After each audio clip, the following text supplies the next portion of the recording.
found. I'd like to welcome back this hour trial attorney Mackenzie Joy Brennan here in studio with us. You and I have been talking about this case, and one of the things I've learned, there are two things under Georgia law that I think are important to this case. One is if the incident was the result of an unjustifiable omission by the dog owner, and in this case, the police say that he had continually or more than once allowed his dogs out of his yard to roam the neighborhood. Okay, so there's that key piece of evidence that we were wondering if it existed. Certainly the dog's owner alluded to there being some sort of warning that this was not the first time something had happened.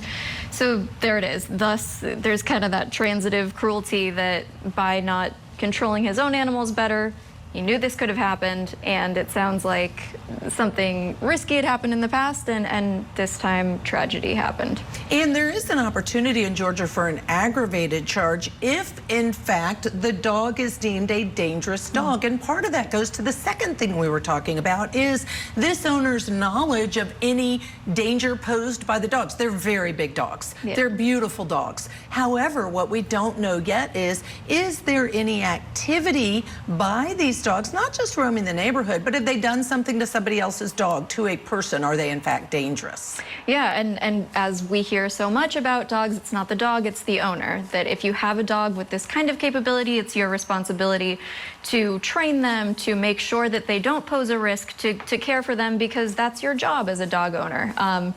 I also think that it's a little bit interesting to juxtapose taking full responsibility with it taking a moment for him to turn himself in. You can debate whether that is full responsibility or not. And I think you're alluding to the fact that there was a warrant out for his arrest, and he had not been arrested. Yes. And it was not until early this morning, shortly before 6 a.m., that he did turn himself in. He probably was retaining a lawyer to decide what to do. The other thing I have to mention is just the rehoming of dogs. If you have a dangerous dog and you choose to rehome them, I think that there's an argument that if anything else were to happen at the hands of those dogs, civilly, criminally, that he could still be responsible. Just quickly, I know we need to go to a break. Absolutely, I agree, and hopefully he had whatever waivers signed by this new owner. Yeah, the rehoming part, I think I'll be interested to hear more about as well. All right, stay tuned. Coming up next, more of the killer uncle sentencing. Stay with us. Tonight on Closing Arguments, disgraced hip-hop mogul Sean Diddy Combs faces sentencing following his federal convictions. We have teams live from New York with the very latest. Closing Arguments, tonight at 8/7 Central, only on Court TV. Next week, we're spotlighting the biggest cases that are trending in true crime. Plus, we're being a voice for victims as October is Domestic Violence Awareness Month. Opening statements with Julie Grant. Mornings at 8/7 Central on Court TV.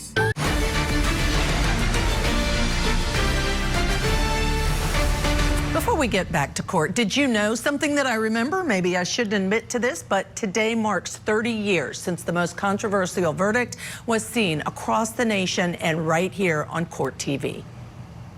We, the jury, in the above entitled action, find the defendant, Orenthal James Simpson, not guilty of the crime of murder in violation of Penal Code Section 187A, a felony upon Nicole Brown Simpson, a human being, as charged in count 1 of the information. We, the jury, in the above entitled action, find the defendant, Orenthal James Simpson, not guilty of the crime of murder in violation of Penal Code Section 187A, a felony upon Ronald Lyle Goldman, a human being, as charged in count 2 of the information.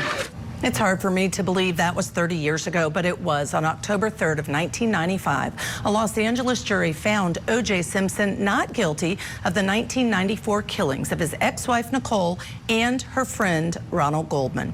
But the former football star would later have a series of legal scrapes spanning the next decade. And on October 3rd of 2008, exactly 13 years after his acquittal, Simpson was found guilty of robbing 2 sports memorabilia dealers at gunpoint in a Las Vegas hotel room.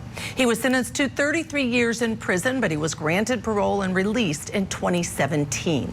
Simpson died at age 76 after battling prostate cancer in April of last year. If you want to know more about O.J. Simpson's criminal trial and why he was acquitted, check out our special series on the case, Trial and Error. Why did O.J. win, on our Court TV YouTube page. Right now, though, let's turn back to New Hampshire, where Eric Sweeney is facing life in prison for the deaths of his sister-in-law and 2 young nephews. Sweeney pleaded guilty earlier this year to taking a handgun from his brother's safe when he was only 16 years old and then shooting and killing Cassandra Sweeney and her 2 sons, Benjamin and Mason. Let's go back into court now. The defense is delivering their closing argument. Let's go back in.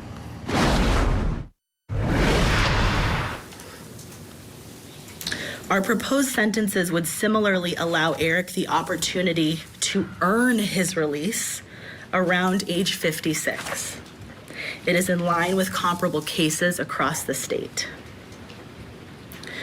The cases the state cited are not comparable for a multitude of reasons, but primarily because the majority do not involve people who committed crimes when they were children. Instead, it appeared that they focused on cases with multiple victims. But this ignores the reality of what both federal and New Hampshire law requires. People who commit crimes when they are children are different, and they must be sentenced differently. Our proposed sentence meets the goals of sentencing in New Hampshire: punishment, rehabilitation, and deterrence. 40 years as just a minimum is a significant sentence of incarceration that encompasses both punishment and deterrence. 40 years is more than double his current age. To earn or even achieve parole, he will have to engage in significant programming and other rehabilitation while at the prison. Even if Eric were to be paroled at that time, he would spend the remainder of his life on supervision. To earn the possibility of release, Eric will have to engage in such programming to, again, even be considered for parole or for 650-120. The length of the sentence, 40 years, at a minimum of someone's life regardless of their age, is not small. It is a significant sentence. The state's proposed sentence cuts off all hope. A life without parole sentence means denial of hope. It means that good behavior and character improvement are immaterial. It means that whatever the future might hold in store for the mind and spirit of the convict, he will remain in prison for the rest of his days. The state's sentence does not allow for a meaningful opportunity to obtain release based on demonstrated maturity and rehabilitation. It extinguishes all hope. It is unconstitutional, and it is not appropriate given the facts of this case and Eric's uniquely traumatic background. Thank you.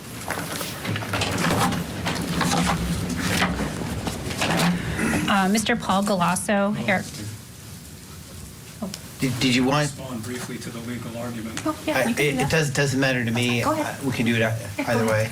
That's fine. Yeah, absolutely. Yes, Attorney Hinckley. Judge, so too are multiple murders different under fairness, under justice, and under the law, and should be treated different. Counsel made both factual arguments and legal arguments. I'm focusing just on the legal arguments that the state raised, and that was fully briefed in a memorandum. I understand. I'll certainly entertain any questions, but I'm going to be very brief. Consecutive sentencing of juveniles for separate offenses was constitutional under Miller, before Jones. Given Jones, there are no Eighth Amendment issues, and in fact, since Jones, again, the state has not come across any decisions that have determined a de facto life sentence, whatever that may be in practice, violates the Eighth Amendment. Consecutive sentencing not only is lawful in New Hampshire law, dating back centuries, it's also fair and commensurate, certainly not cruel or unusual. And we've provided numerous examples, including before this court and including in juvenile sentencing after Miller and after Jones. Unless Your Honor has any questions as to the legal arguments that the state raised, the state will rely on its memo that we filed. I don't have any questions. I think both sides have well briefed those issues. Yes, Attorney Prusner. Mr. Paul Galasso, Eric's tutor and mentor over the last 3 years, would like to share a statement with the court. Absolutely. And sir, if I could just have you state your full name and spell your last name for the record. Okay. My name is Paul Galasso, and the spelling of my last name is Galasso. Thank you. Can you hear me okay? Yes, please go ahead. Yeah, so first I want to express my gratitude to the court to let me come here today and to speak to you about my friendship with Eric. Before I get into any of those details, I would like to just acknowledge to the family and the friends of the victims that I can't personally, as I'm sure everyone else here, understand the depth of your pain and your suffering, and anything that I might say, if it is interpreted by you as being contradictory or even offensive to you, I sincerely don't intend to do that here. I'm here as not so much of an advocate, but more so someone that has actual experience, multiple interactions with Eric post the tragedy. And so I think I can bring a perspective here that might complete the picture for the court and the judge as they're about to make their sentencing decision. Okay, so I'm going to hit three topics, if you will. The first is just a little bit of background on who I am, so I don't look like just some random guy coming in here trying to talk to the court about these very serious matters. There's a good reason why I'm here. The second is I want to summarize for you the interactions I've had with Eric, how we met, all the way up to the current time as we continue to interact and talk and text and so forth. And then the third is there's been a lot of discussion about ACEs, and I would like to talk about ACEs as well. No, I'm not a psychiatrist, a psychologist, but since retiring 12 years ago, I have spent time with Big Brother, Big Sister, where I encountered ACEs. I'm a CASA.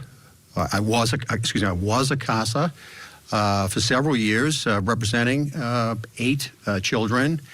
And there was a lot of discussion in the courts at the time when I was representing these children about childhood trauma, abuse and abandonment. And I think I can offer maybe just a slightly different perspective on that I would hopefully would think that the court would take into account as you're evaluating all the input that you've had today on this very specific aspect of childhood traumas. Okay, so first I'll make this one real quick. So I'm 69 years old, married, one son, 34 years old. We need to take a break. This witness you don't want to miss because he is talking about childhood traumas based on his experience and knowledge of not only the defendant with whom he's friends, but also he said he knows the bigger brother, the bigger sister. This is going to be compelling testimony. Stay tuned. We just have to take a break. When we come back, of course, we'll have more of the killer uncle sentencing. Stay with us.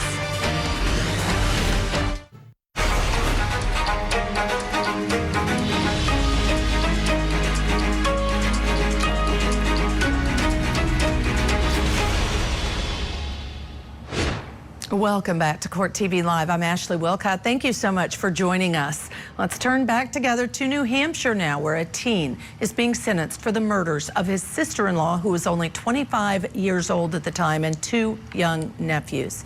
Eric Sweeney pleaded guilty to 3 counts of second-degree murder and the deaths of Cassandra Sweeney and her 2 sons. Let's head back into the courtroom now. A friend and former tutor of the defendant. He has just started speaking. He has some experience with childhood trauma as a CASA. Let's go back in. I'm 34 years old, center of my universe. I'm Catholic, retired for 12 years, originally from south side of Boston, North Quincy, Massachusetts, went to Northeastern, chemical engineering degree, and left the area for many years, 34 years, and then when I retired, basically came back home. I retired because I concluded that there's a lot more to life than just working, and the thing that I'm most energized about is spending time with youth. And so as a result of that, I went after it with a lot of enthusiasm. I've been coaching ice hockey. I already mentioned Big Brothers Big Sisters and CASA.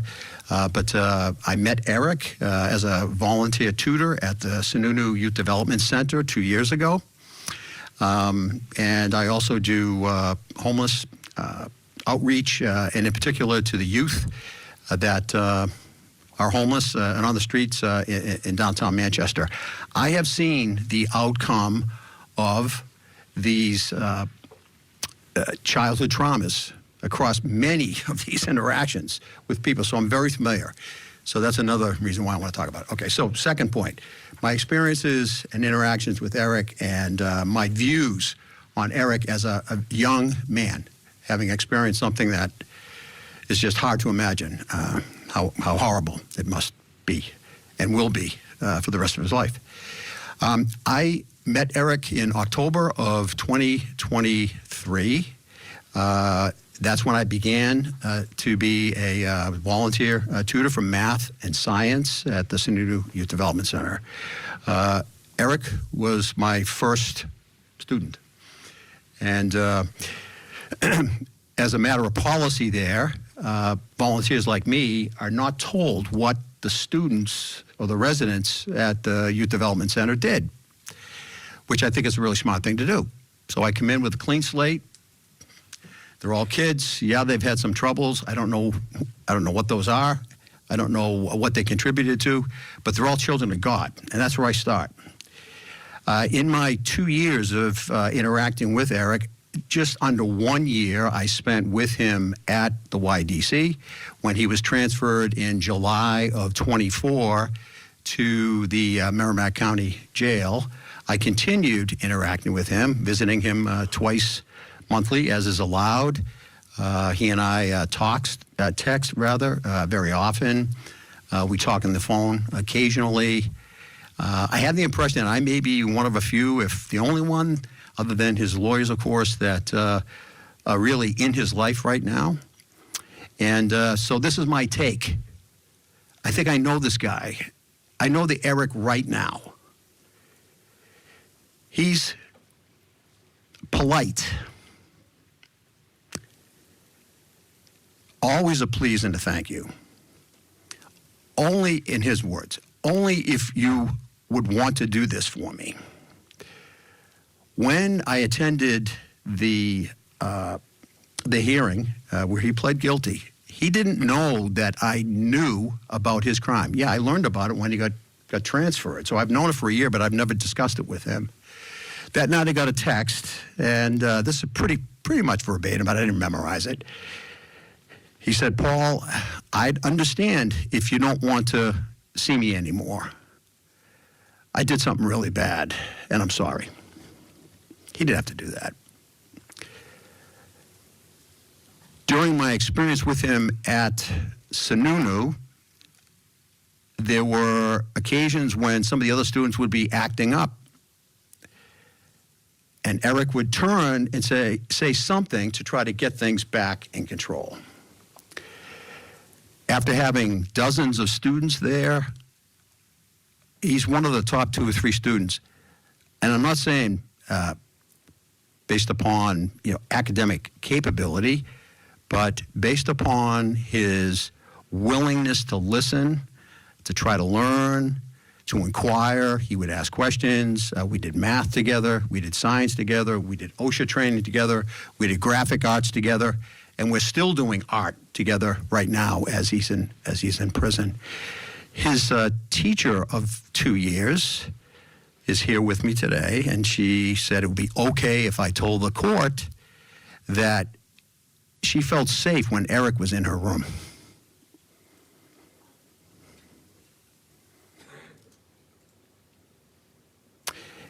She said that it was like Eric was watching out for me when we would have that occasional student that would be acting up, and some of these kids can be really tough, especially on nice ladies like Eric's teacher. Back to the prison situation. Eric and I, as we're talking twice now in the year that I've been interacting with him while he's in the jail, asked me to contact his mom because he's worried about her. She's not answering his phone calls. And so I texted her and asked her if I could call her. She said, okay. I called her. It was tough getting a hold of her, and I'm not judging her situation right now at all. The point I'm trying to make is that Eric cares about his mother.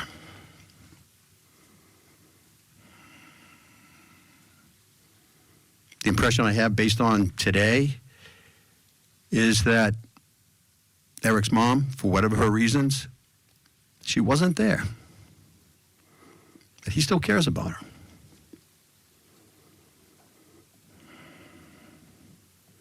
So Eric still has feelings. Eric still expresses care. He expresses gratitude toward me way beyond what I deserve based upon what I do for this guy, which is not much. But I honestly believe that in Eric's case, given where he is right now, and the fact that we are now talking about the Bible, we're going to go very slow. He has no knowledge. It's not part of his childhood. And he's understanding now that we have a judge here today that's going to determine basically the rest of his life here, and then we have a judge in heaven that's going to determine eternity. And with all the questions about why Eric did what he did, many of which we don't have answers to, there's a lot of good opinions, but we don't have answers to. Why did this happen? How could it happen? God, as the ultimate judge, knows. And I told Eric he should have peace in knowing that, because I know that he is suffering, and I know that he has very, very deep sadness and remorse for what has happened. And I told him that I'm going to teach him how to walk with God. And in the end, he will be judged according to the absolute truth about what happened to Eric during his childhood that led to this horrific tragedy. Okay, last point on ACEs. Again, I had some experience with ACEs, and as an engineer, I get into the numbers and statistics and probabilities and all these things, and I would describe it just slightly differently, and I'm not trying to challenge the experts on this, but slightly different. They mentioned that depending upon how many boxes you check, it determines what your risk is of realizing certain very negative outcomes. The other way to say it is it's like a probability analysis. And if you have them all, it's very, very rare that you're going to skate through life without getting into serious trouble. And so that begs this question. And I talked to my wife about this as I interact with Eric. If you or I experienced Eric's childhood, where would we be? And we both agree, we wouldn't be where we are in the present day. The other question would be, if Eric didn't experience those things, I'd be willing to bet that Eric wouldn't be here today either.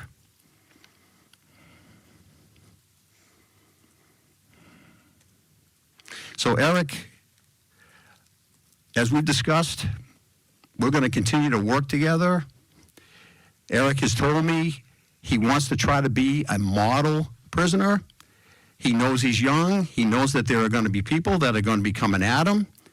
And I said, I'm going to help you. And now I'm not your tutor anymore, but yeah, I'm your Christian tutor, and I will be a tutor for you as long as I can be. And you will develop a reputation in jail as being the guy that people that are suffering will go to, because he will know Jesus Christ, and he will know what to say, and what he'll say is going to be the truth. Thank you very much. Thank you, Mr. Claus. Speaking as a friend of the defendant, someone who's worked with the defendant for 2 years. Next, we're going to have more of the killer uncle sentencing, so stay with us. Tonight on Closing Arguments, disgraced hip-hop mogul Sean Diddy Combs faces sentencing following his federal convictions. We have teams live from New York with the very latest. Closing Arguments tonight at 8, 7 Central, only on Court TV. 4 dead students. None of it seemed to make any sense. He was evil. What devastation. All I can do is scream. Victim to Verdict with Ted Rowlands. New episode Saturday night, 8 Eastern and Pacific. Only on Court TV.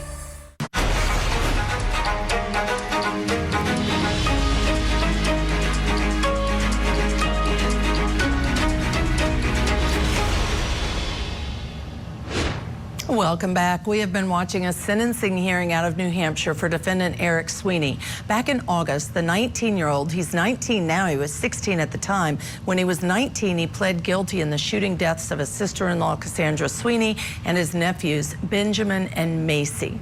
There the pictures are of the 2 victims. Back in 2022, Sweeney, who was just 16 years old at the time, as I mentioned, took a handgun from his brother's safe and shot his brother's family to death.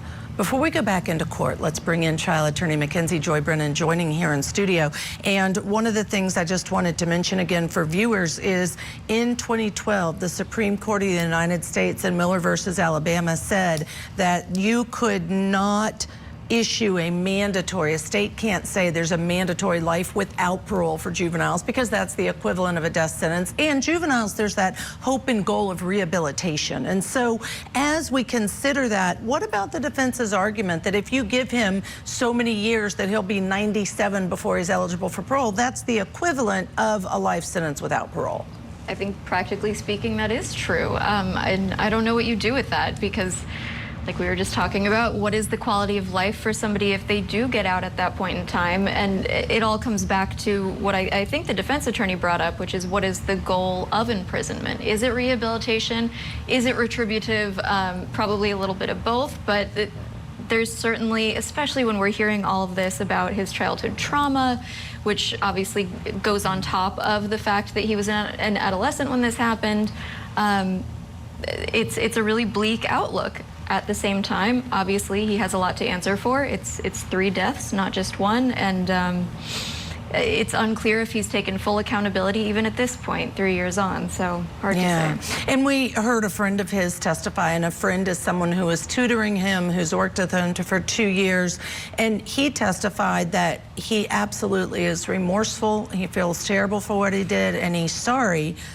But is that enough to make a judge really vary on a sentence when, again, you're looking at the murder of a 25-year-old mother of 2 and 2 children, both under the age of 5? Yeah, I think you can't really have it both ways, which I think the defense did try to have it both ways.